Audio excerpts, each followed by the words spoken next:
আসসালামু আলাইকুম।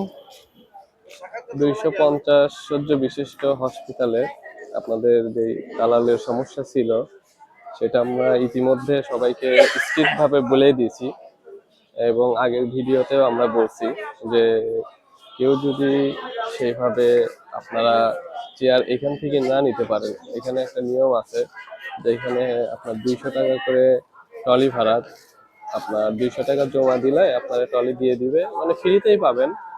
200 টাকা জমা দিয়ে ট্রলি নিতে হবে।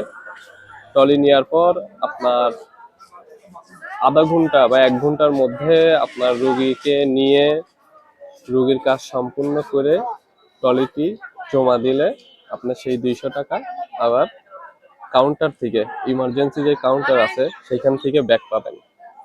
আর যদি আপনার 1 ঘন্টা 1.5 ঘন্টা বা 2 ঘন্টা টাইম লেগে যায় তাহলে কিন্তু আপনার ওই 200 টাকা যে জামানত আছে সেটা ব্যাক পাবেন না।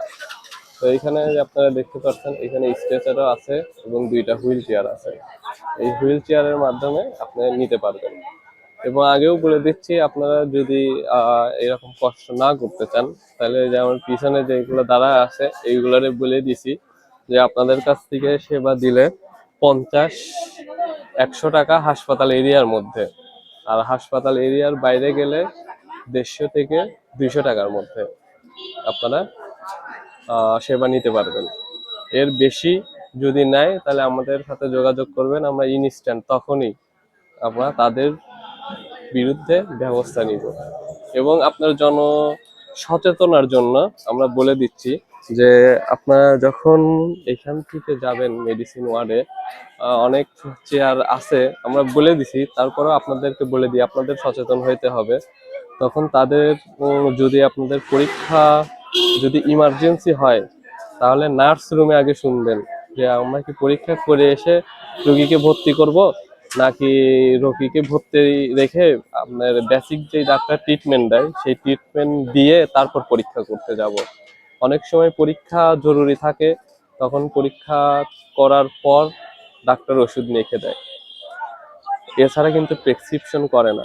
আর অনেক সময় আছে যে ডাক্তার আপনার প্রেসক্রিপশন করে দেয় আর টেস্টগুলো করতে বলে পরে দেখবে। সেইগুলোর কারণে আপনারা করবেন কি, ডাক্তারের প্রেসক্রিপশন অনুযায়ী নার্সের থেকে সেবা নেবেন, নার্সের থেকে সেবা নিয়ে তারপর আপনি পরীক্ষাগুলো করতে যাবেন। ওই যারা হুইল চেয়ারে আছে তাদের হাতে কখনোই আপনি আপনার যেই প্রেসক্রিপশন আছে ভর্তির কাগজ সেটা দিবেন না। তো আজকের নিয়ম এই পর্যন্তই। পরবর্তী অনেক নিয়ম আছে সদর হাসপাতালে, আমি পরের ভিডিওতে জানিয়ে দিব। ধন্যবাদ, সবাই ভালো থাকবেন। আল্লাহ হাফেজ।